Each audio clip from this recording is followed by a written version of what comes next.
So in the last video where I talked about load balancer, someone asked if I can kind of explain how a centralized auth service kind of works. Now, the best example I can give you, if you go and log into Google, you can go to meet.google.com, and this is its own subdomain where you can log in and create meetings, or you can go to calendar.google.com or click on any of their apps. They have a ton of different apps.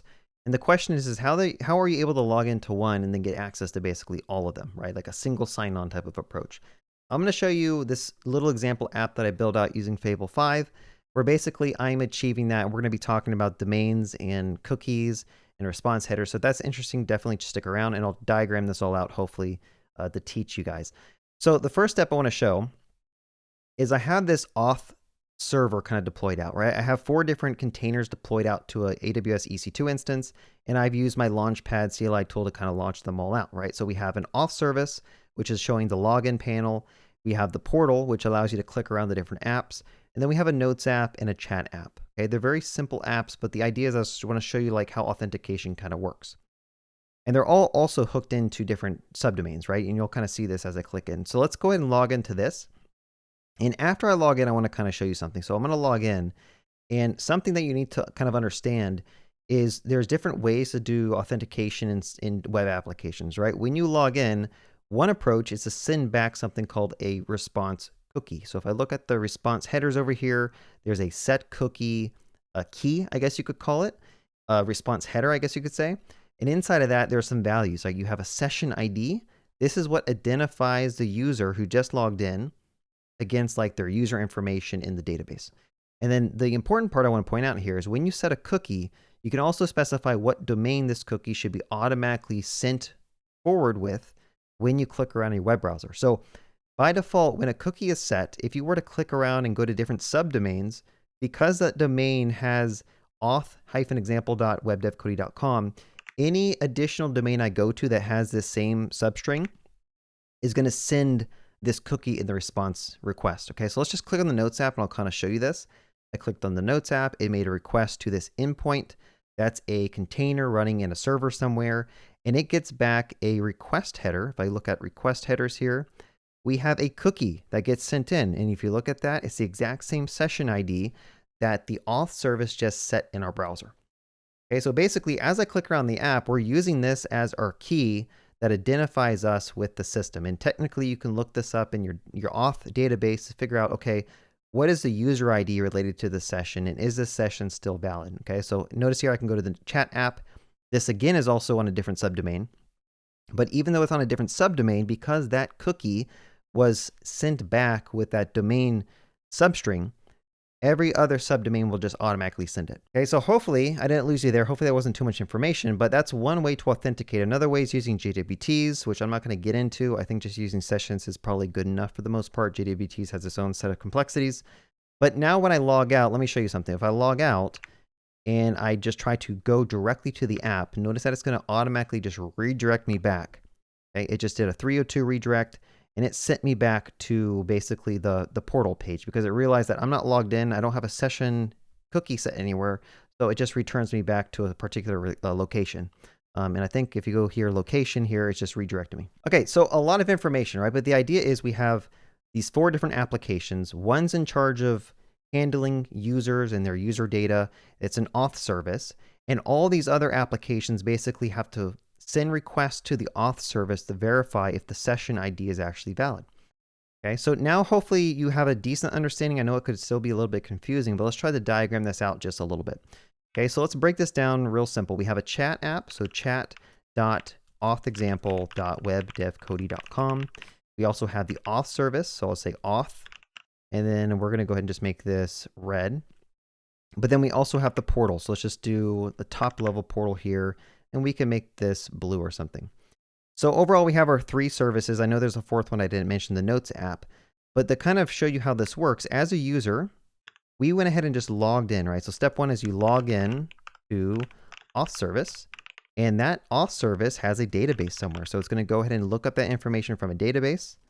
Okay. And then it's going to say, hey, they just entered the password 123. Their username is Bob.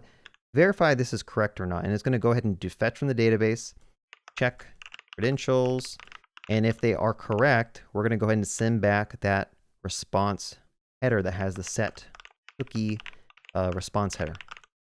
with a session ID, okay? Again, the session ID is kind of like the key that now this user is going to be sending to every single application we try to access, okay?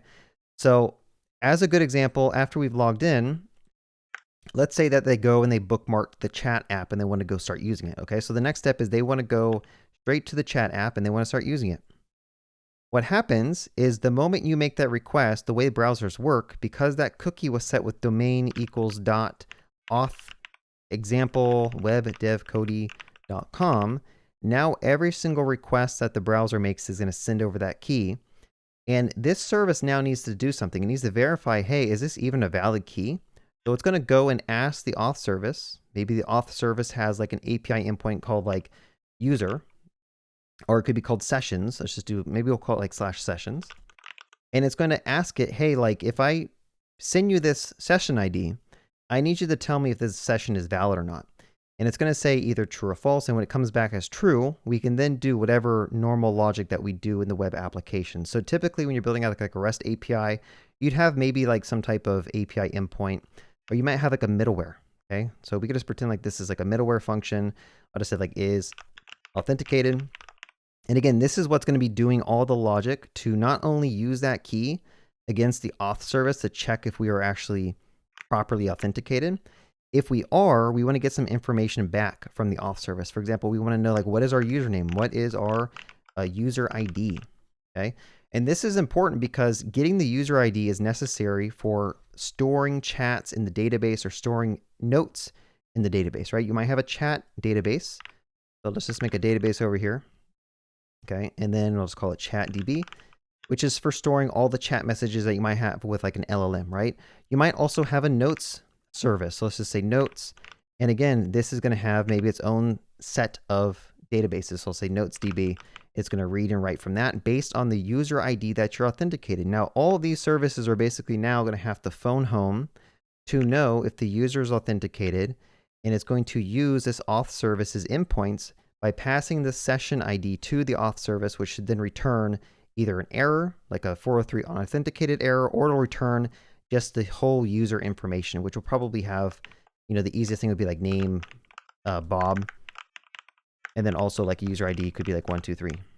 Now you guys can let me know in the comments right now if I've kind of lost you, if I made this too confusing. But you've kind of seen an example inside the browser, how it all works, how the cookies come back. The browser actually stores that inside your cookie storage, and that's going to be sent up in every single request that you make, right? And then the backend endpoints that you have for your different services, your notes service, your chat service, etc., they have to make sure that the session that comes in is valid, and then they need to figure out who that session even belongs to.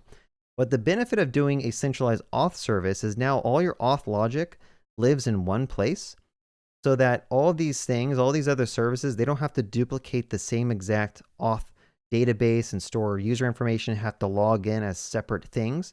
Imagine how terrible Google would be if you had to go to a different, every time you went to like meet.google.com, you have to create a new account and then log in separately.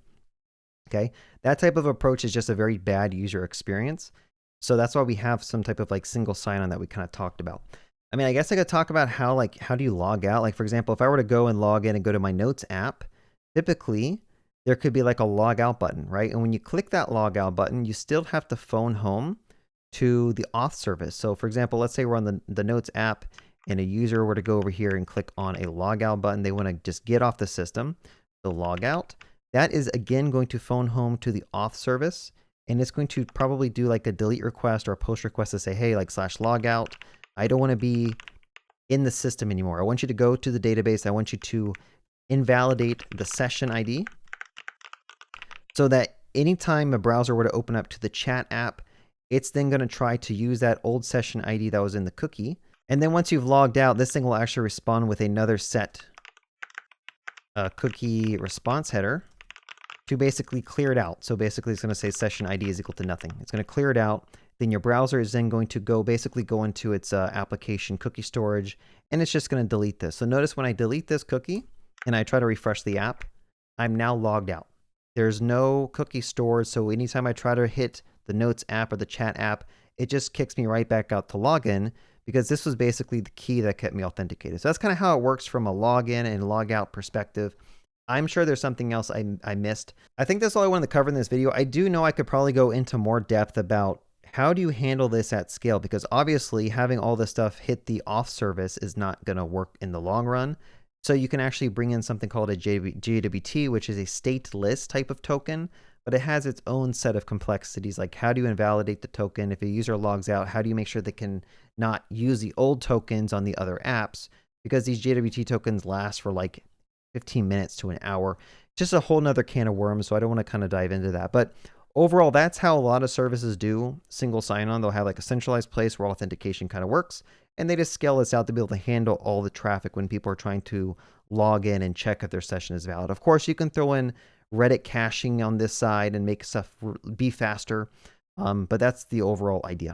All right, let me know if you guys enjoyed this video. If you have any other suggestions of high-level things you want me to kind of diagram and hack out for you, let me know.